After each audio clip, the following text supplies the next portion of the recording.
So glad you understand technology.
All right, we're good, Warren. Hey, everybody, did they just see a video? Think so. Okay. I'm Warren Bird, your host for today's Online Leadership Huddle. Delighted to have you. We're going to talk about some very real and very practical issues today. I'm going to help set it up by dealing with some myths. You know, we've all heard stuff like teamwork makes dream work and TEAM, together everybody achieves more, and we is better than me. And there is no I, the letter I, in the word team. But unfortunately, reality doesn't always live up to that. But it can. And my background is I did a research project for this book upcoming called Teams That Thrive, where we polled over 1,000 people from different churches, picked the churches that said they had the best leadership teams, drilled down on those to figure out how they're different from the rest, and actually went and visited a bunch of them, one of them being Liquid Church in New Jersey, where Rich Birch, who will be joining us as our next host in just a minute. Well, Rich, why don't you come on and let me give you one different of the myths, and let's talk about them for just a minute. Myth is that great teams are primarily advisors to the top person who then makes the decision. In other words, we get a bunch of people together, and everybody gives their ideas to the team leader, and the team leader says thank you, and then goes and makes the decision independently. That's a myth. That's unhealthy. That's losing the effectiveness of what a team can be. Another one, myth. Great teams build trust first, and then they learn to work together. No. Trust is built in the trenches, especially on doing tough things together. So you build trust as you make decisions. Two more myths, and then Rich is going to join in for a response. The senior pastor or leader, or whoever's been there the longest or has the most seniority, that should be the team leader. No. There's a lot of effective second chair leadership, a lot of times when the top person is still in charge, but they are working through and have delegated and empowered someone else who is far more gifted to be able to lead the team meeting. Finally, most team improvement is haphazard, largely based on each member's personal growth outside of the meetings. No, there are ways to grow as a team and to learn to do team better. Rich Birch from Liquid Church, you're on the lead team there. Give a response and then segue into some of the things you've observed. Well, I think, as church leaders, our development of our teams really need to be at the top of our priority list. The people we work with are the people God has called us to, kind of draw swords together, to build team, to, see the amazing things that God has for us, happen, and it's through the people that God's brought us together with. And so we have to think about this in the same way that we think about our programs, or we think about our sermons on Sunday, or we think about this great upcoming event, or we think about Christmas, or we need to think about how we're developing our teams. And I think right at the core of that are how we do meetings. I just really appreciate you taking some time out today. I know you're a church leader, you're super busy. There's lots of things you could spend your time on today, particularly as we head into Thanksgiving and Christmas. Yes, Christmas is coming. And so I'm just glad that you've decided to spend some time with us here today. Just a kind of a quick housekeeping thing before we jump into some meeting conversation. If you've got questions, we'd love, as any of us talk today, please just take some time and interrupt us by typing in the box on your right, I believe it is. I never know which way to point. Put in your questions in there, and then we'll make sure we get to them a little bit later in the conversation. Any of us talking, that's just Warren Bird, yep. Rich Birch. We'll have Bruce Terpstra, our district superintendent, and Nate Howard, a pastor from Vineland, New Jersey, Christian Missionary Alliance Church. We're all going to be bringing a piece, and we're all going to be responding to your questions. So if you type them in the chat section it's on the right on my screen, it's very prominent. We will see them and get to as many as we can. Rich Birch. Perfect. So, so the church I lead, we have the privilege of, a number of staff and then a whole whackload of volunteers. And one of the things I realize is that our meetings, when we get together, is probably some of our most strategic time as a church. It's the time where we have our greatest resource, which is all our people together in one room. And so we want to make sure that we leverage that time well. We do everything we can to make the best use of that time. I think sometimes we think about like budgets, we think about how money is spent, and we spend a lot of time, effort, and energy thinking about how are we going to spend money in all these various categories in our church, which is an important thing to do. But then we don't really put the same attention into our meeting planning process. And so today we're hoping to kind of get you to think about that, and think about what's happening at your church and share some more mistakes along the road that we've made or I've made. And Rich, it's not just a big church thing. We're talking churches absolutely. of every single size, and we'll get to this. Yes. Can have team meetings, staff meetings, and all. So even if it's all volunteers, there is a definite context for that, and we're going to be speaking to that as well. Back to Rich. Absolutely. I'm in the process of reading an incredible book right now that I'd recommend to you. It's called Creativity Inc., and it's on my Kindle, so it doesn't look as good when I hold it up. And it's the story of Pixar, which may seem like a strange place to start when we're talking, in a church leadership forum. But Pixar, that it's now a part of Disney, that organization that really has had an unbroken trail of 14 first, opening weekend hit movies, which is unprecedented in Hollywood, and their ability to create culture has been incredible. Now, the interesting thing, Ed Catmull, the author of this book, he comes back to time and time again that their kind of meeting process, how they actually interact with each other, is core to what they're doing. And for me, that's been interesting to stir those thoughts as we've been thinking about this time together. And there's a few principles we've tried to apply in the way we've led that have some resonance with what they're saying at Pixar, and I think for churches everywhere, for just anybody who's trying to lead. And the first one is this: that a part of our job as a leader, we need to realize that leaders make decisions. Meetings don't. I think sometimes we put bigger expectations on meetings than we should. At the end of the day, we're calling a group of leaders together, and collectively as a group, those leaders are going to make the decision. It's going to be individuals within that group, as you meet and talk together, that decisions are made. And so when we come to thinking about meetings, we need to think about, as the leader and as the people who God's charged at our church to lead, how are we using these meetings to articulate kind of our, what we believe God's called us to do, and then how do we use meetings to help refine and shape and really change even the direction of our church. And so that comes back to, I think sometimes as church leaders we are averse to conflict, right? We're at the place where we're like, gosh, we just want everybody to get along.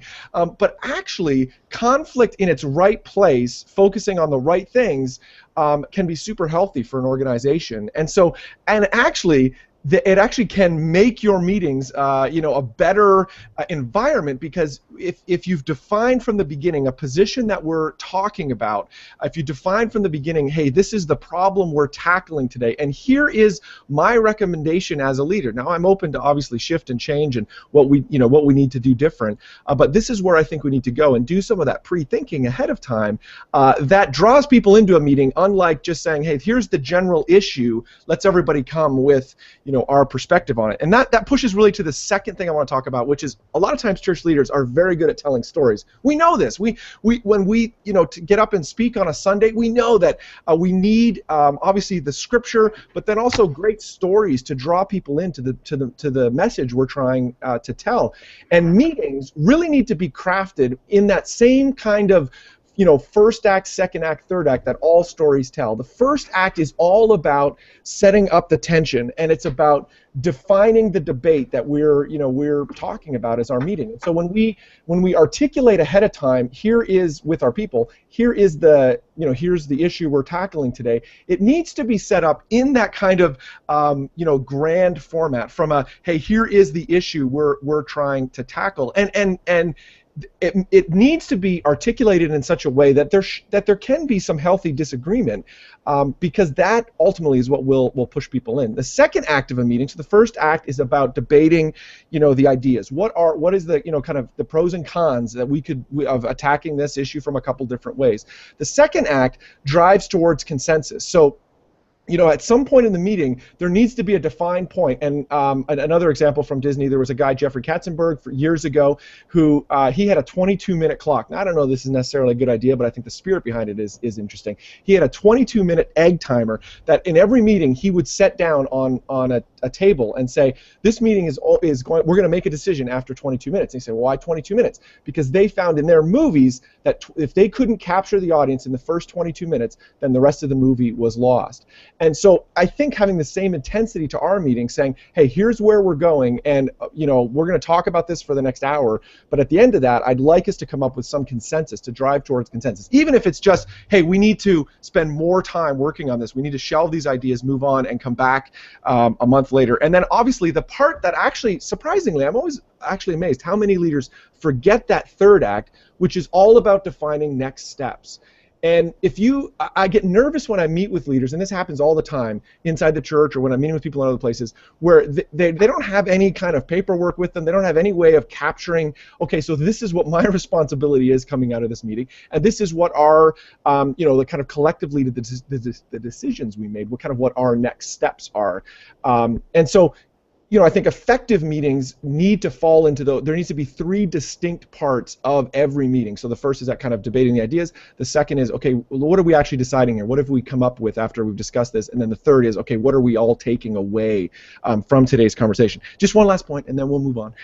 Rich, before you go to that last point, I've sat in the lead team meetings at Liquid Church, and you actually have had someone who is gifted in administration and thinks the follow-through stuff, and she has a little whiteboard there in the meeting, and every time she hears something actionable, something where somebody said, I'll do this, or this needs to be followed through on, she makes a list of that. That's like breathing for her. She's good at it. Yes. And then for the big picture people, that helps everybody stay on track.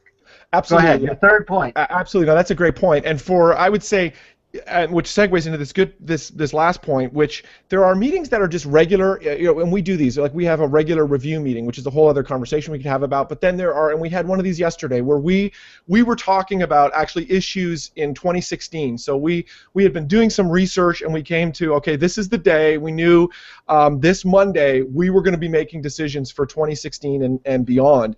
And at the end of that meeting, there was a lot of takeaways, because there was a bunch of different things hanging on this particular meeting.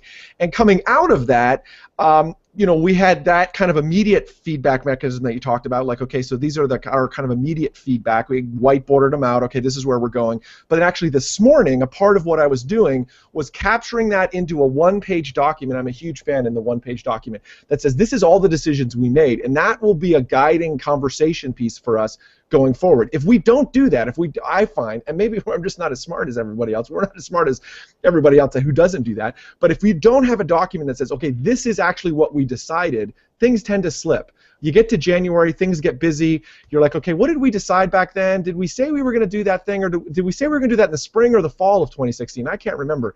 But if we don't define it, then stuff does tend to slip. The last kind of point, which is, I think as leaders, we're used to developing, particularly in churches, a part of what we think about is how do we get people to show up to stuff, right? How do we get people to come to church on Sundays, right? We think about crafting those experiences in such a way that they're compelling, that they're relevant, that they're helpful, that they're meeting people's needs in such a way that they'll want to come back. But we don't apply that same thinking to when we think about meetings. A couple of years ago, I had a leader challenge me. He said, what if all your meetings were optional? Would anyone actually show up? And the reality of it, I realized, wow, I don't know that everyone would show up. I think there's a segment of our volunteers and our people who, frankly, would just rather just give me the notes later. But a discipline we've taken internally is to ask that question and to say, what can we do to articulate our meetings in such a way that if they were optional, and much of them are actually, because they are optional, that if people don't show up, that's really the leader's issue, not the people's issue. It's our job to cast the issue in a dramatic way so that people will want to show up. Or ultimately, you have to cancel it. And we've just gone through this. We've just purged a whole bunch of internal regular meetings because we've said, you know what, they're getting boring, and they're not. People would rather just see a video or get an email. And so if we're just informing people rather than setting up the tension, that's a problem. So I realize those are all like big. Okay, a lot of great ideas. Rich Birch, I got 2 more guests on. Rich is going to come back. We're gonna hear from other perspectives, Bruce Terpstra and Nate Howard. But in the meantime, this has got to be triggering some questions. Write them out in the chat box. We will get to them. First, next up is Bruce Terpstra. Bruce, any responses to what you've heard? And also then, Bruce, you visited a lot of meetings, and of course you've led some your own. Give us some insight. Yeah, Warren, I've been, I pastored for 20 years, been at the district office for 15, so I've been in a few meetings, and I've led a lot of bad meetings. I've been in a lot of meetings where I wish I could leave and was doing my emails while it was going on. I guess the thing that I've been spending the most time with is talking with staff members, so maybe I could just address staff meetings, what they look like, rather than general meetings. What I've found is a lot of pastors, especially staff pastors, wish their staff meetings looked a little different. They really value those times, getting together as a team, especially with their senior pastor and working things through. And there's a couple of things. They like to see frequency, that it's regular, that they don't get canceled, that they're valued, that they're planned ahead of time, as was mentioned by Rich. And thirdly is that there's some kind of development. It's not just management meetings, but there's some kind of development and care that's giving to the people. Because you can have meetings that are like using people rather than building into them. And I think one of the things we have to remember is that the ministry is building people, not necessarily getting meetings done or accomplishing things. People are the things we want to accomplish. So those are some of the things that I would just highlight when I meet with pastors. If I get complaints, and I don't get a lot of complaints, but when I do get complaints, it's I wish my pastor really understood how valuable staff meetings are to me as a staff person. A place to be able to put things on the agenda, a place where I can interact about and get feedback as to how I'm doing, and to get on board with the vision of what everybody else is doing. Bruce, comment on the smaller church in particular. We've had questions about that. Yeah. You say staff meetings. Rich referred to staff meetings. I fear that there's a sense of siloing. Well, I'm the pastor. I'm the only employee. And, well, yes, I've got a volunteer administrator or part-time, or I've got a volunteer youth person or part-time. But, we would never need to have a staff meeting. I mean, how could we do it? So talk about what team meetings look like in a smaller church context. Well, I can talk from the context of being a church planner. Planted several churches, so we didn't have staff. Our staff was our volunteers. So how are we going to meet with our staff? You obviously couldn't meet during the day. It had to be very flexible. Sometimes there'd be telephone meetings. Nowadays you can use computers and things of that sort. But we just scheduled regular meetings. I'll give you an example. My staff was my elders for a very long time. So we had one meeting to do the kind of the business of the church, the vision.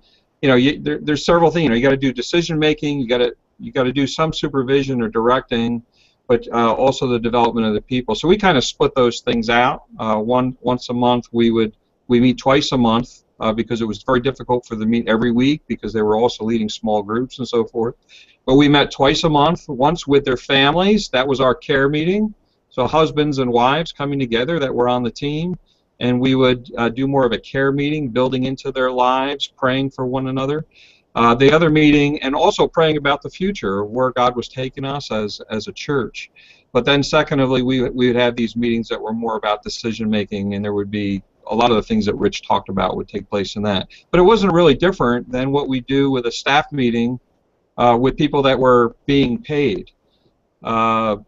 And I'm not saying it's not without challenges, because it's a huge challenge to get people to give up time.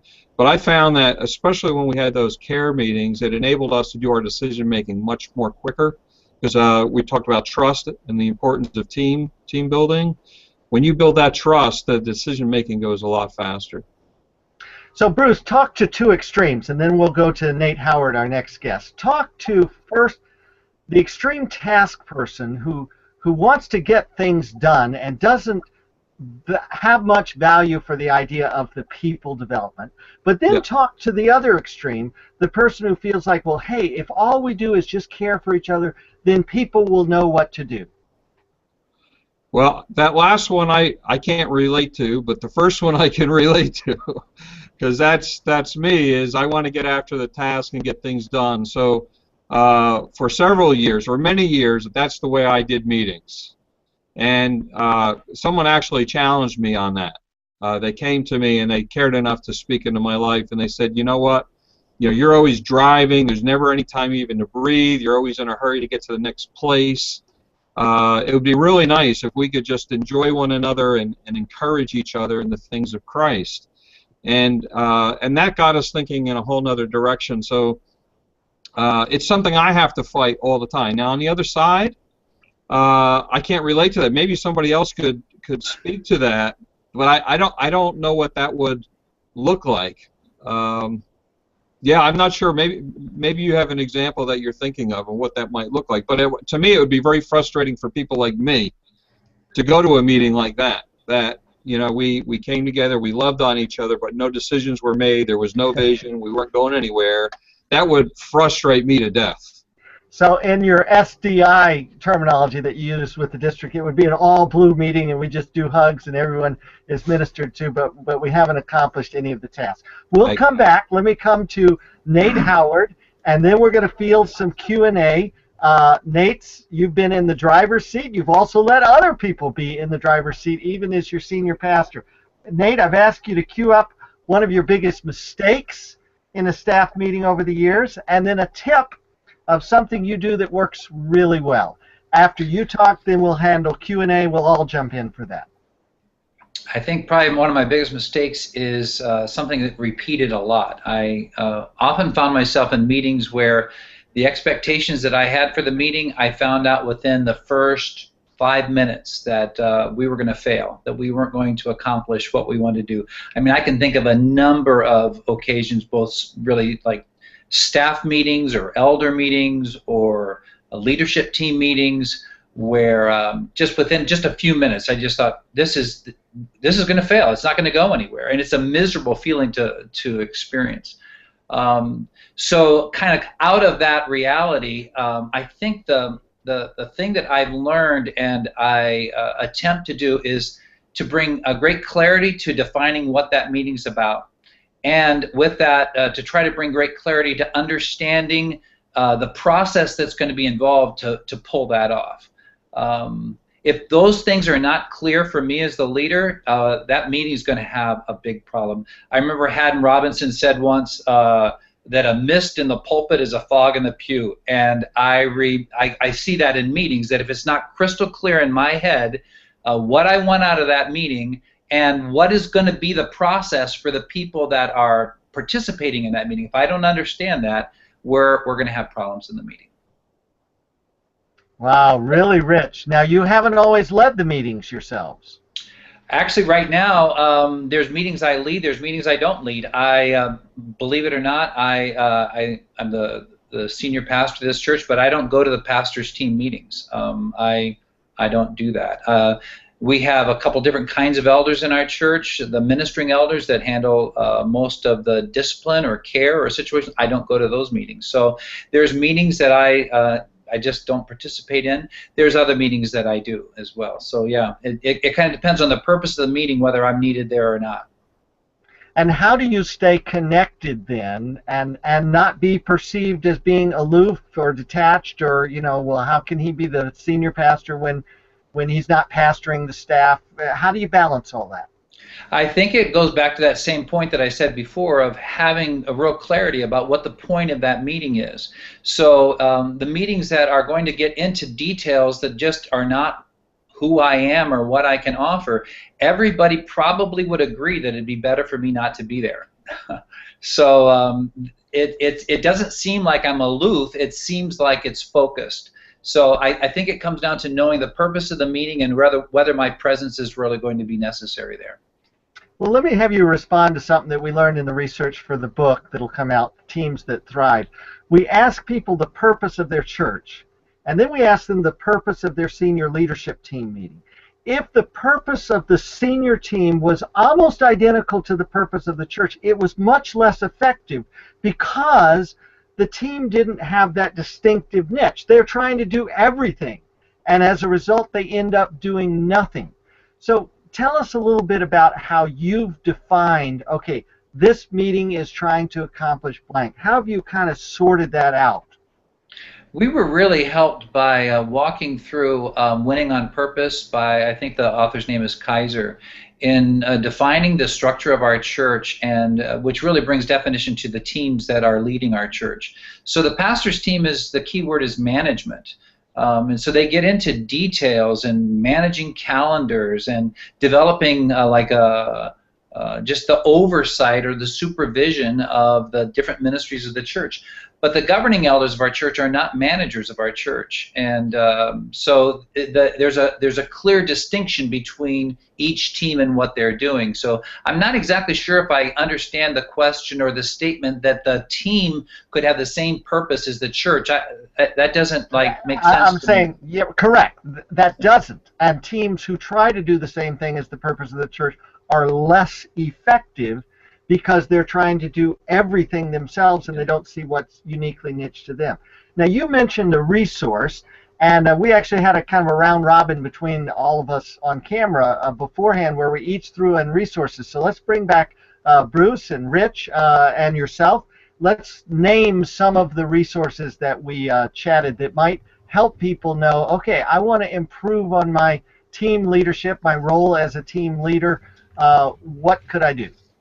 I'll start with Wayne Cordero's Doing Church as a Team, where he talks about how everything in his church, the first thing you do, you don't go lead a ministry, you find someone to lead it with, to do it with. You're always apprenticing as your first step.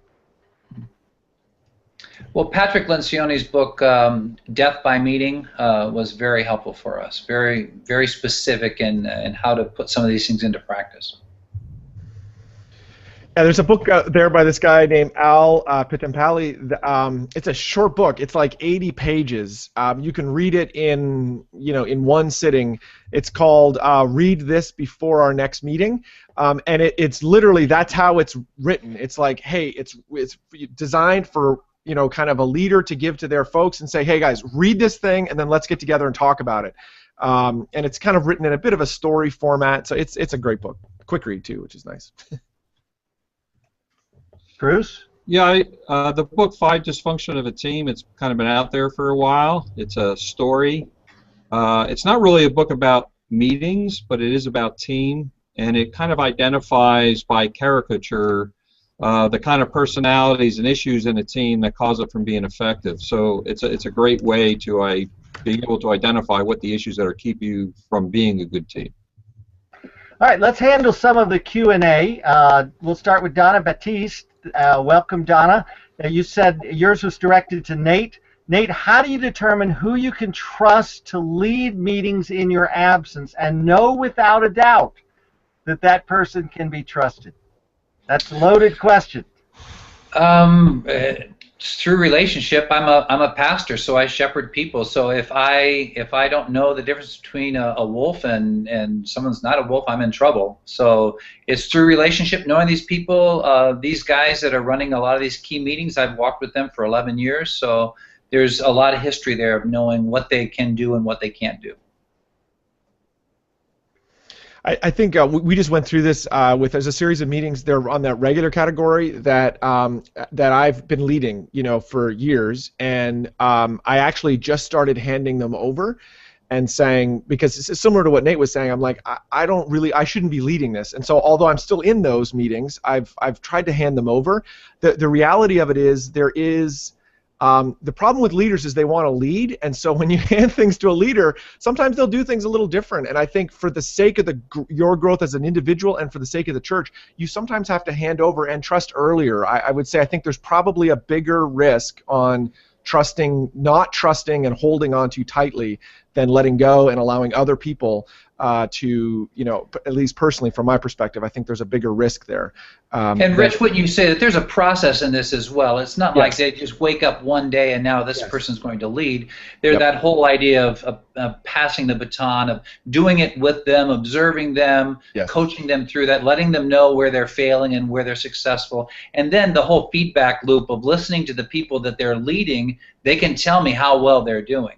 Yeah, absolutely. Like in those cases, those regular meetings that I started handing over, it became an organic thing. I was like, hey, I'm going to be away. Who should take that meeting? And then so you talk with them ahead of time. Hey, can you prep for this? And then, hey, how'd it go? What can we do better? And then I just slowly started doing more of that. And I was like, hey, can you take this whole month because it's busy? I got some other stuff, but I'll be there. And so it became slowly letting the rope out to the point where like, hey, you just run with it, for sure. It's a great question, Donna. Follow up to Bruce. Bruce, is it better to err on keeping all the control and not letting others lead, or in letting others try and fail but have coaching before and after? Well, I don't like those forced answer questions. I wouldn't opt for either one of those, probably somewhere in the middle. Okay.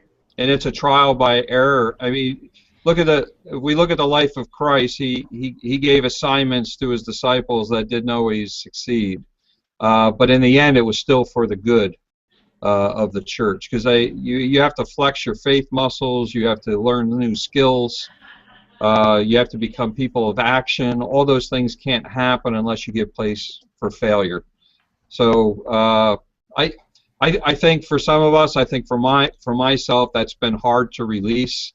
But when I have released, all of a sudden I realize there's a whole other level of development that's taking place, because now my leadership has been multiplied in the context. So, like in our district environment, the only meeting there's two meetings I lead, and that is our overall board meeting and our staff meeting. I don't think I'm involved in any other meetings in the district at this point.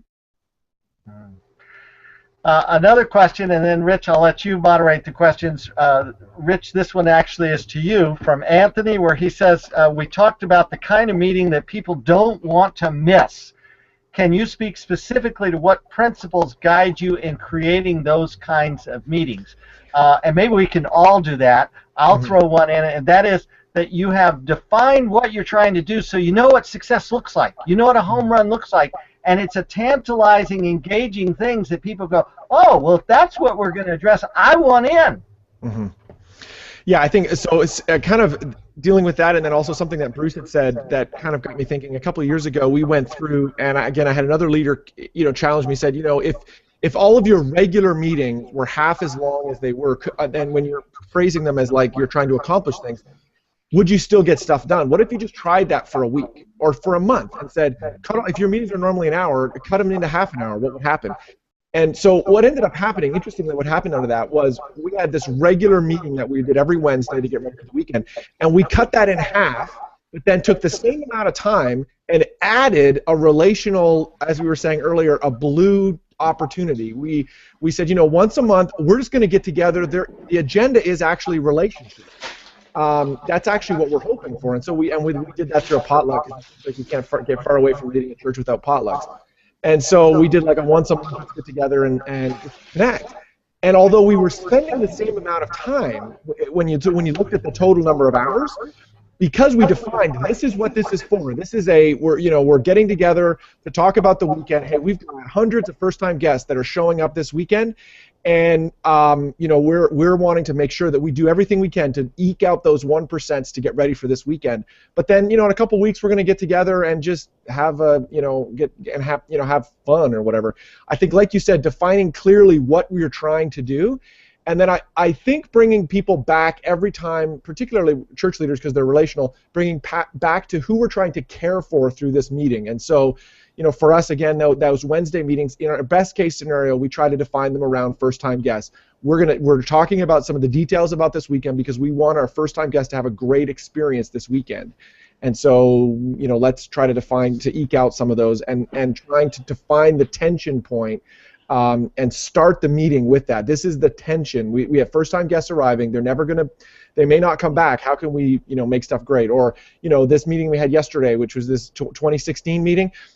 We knew we were going to have that meeting, and we defined it long out, but we defined about a month ago. We said we're going to come back and make these decisions about 2016. The goal is to get together to talk about 2016. And so there ended up being this and we were making fun of it on the front end because it was like, oh, the anticipation is building. We're talking about 2016. But just because we knew that's what we were going to talk about, and we had a clear sense of, hey, this is what we're going to do in the next couple hours. We're going to define that. I'm going to send a bunch of stuff out ahead of time. We're going to read about it, pray about it, think about it, and then ultimately, hopefully, walk away with some actual decisions. I think that can be a few things. I don't know if that's helpful. Other people, I'm sure, have better ideas.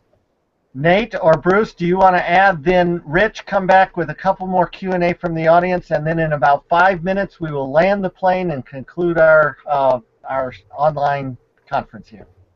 The only thing that I would add is to highlight again Rich's use of this phrase tension points and creating that sense of tension.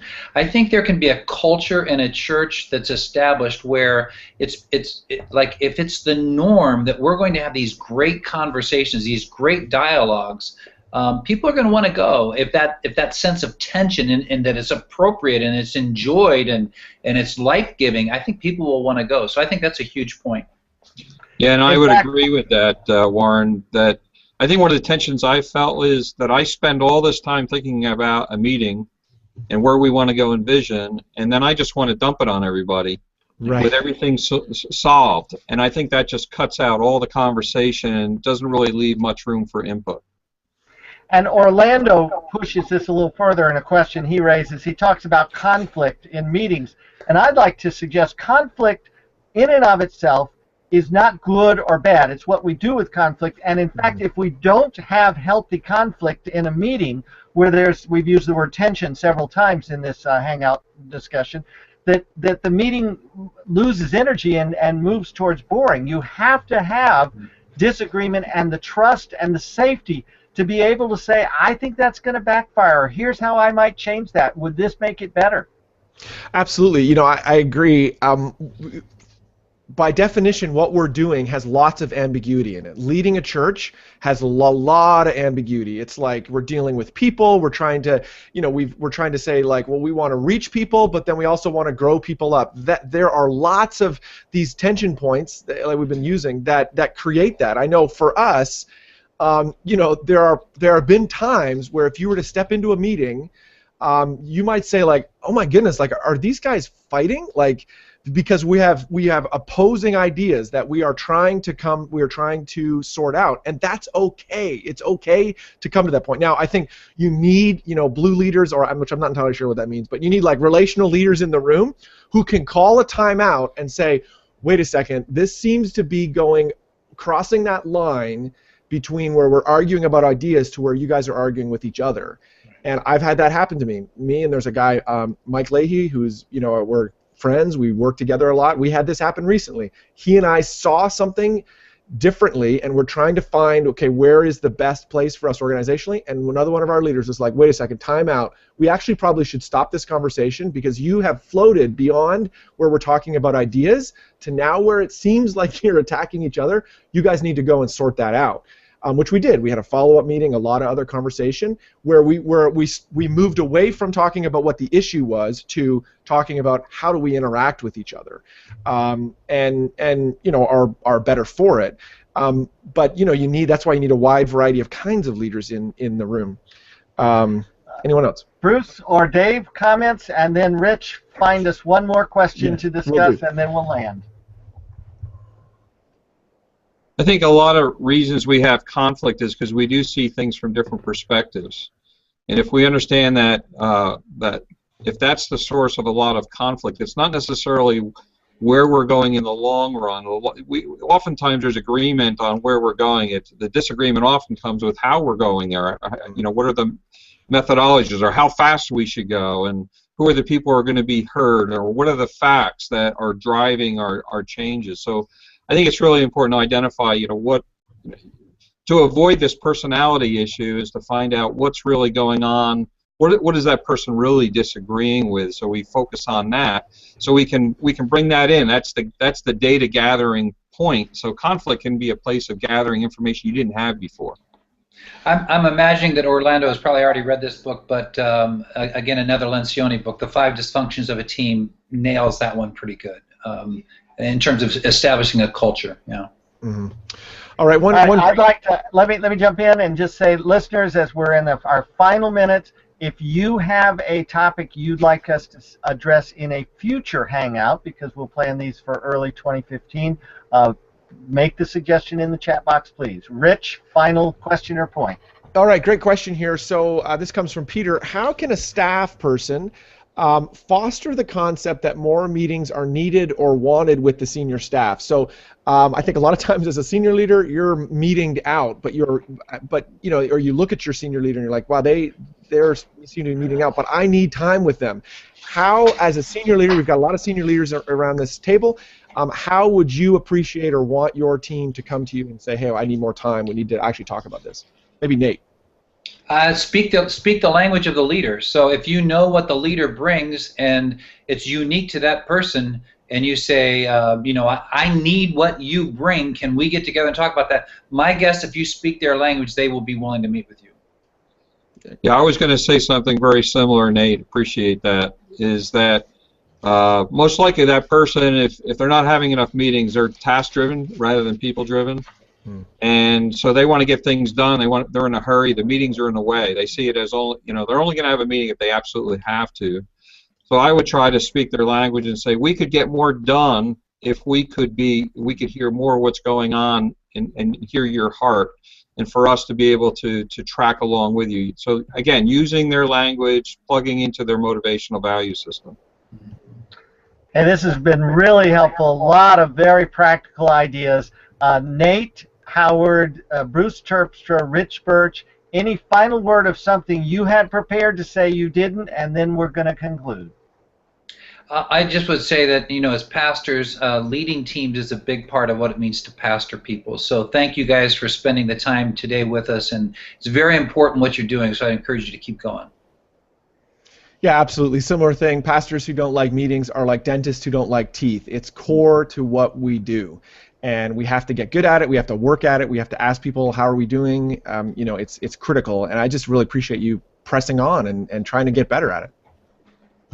Well, special thanks to each of you, to Doug Bortner in the district behind the scenes, and most of all to pastors and leaders out there listening.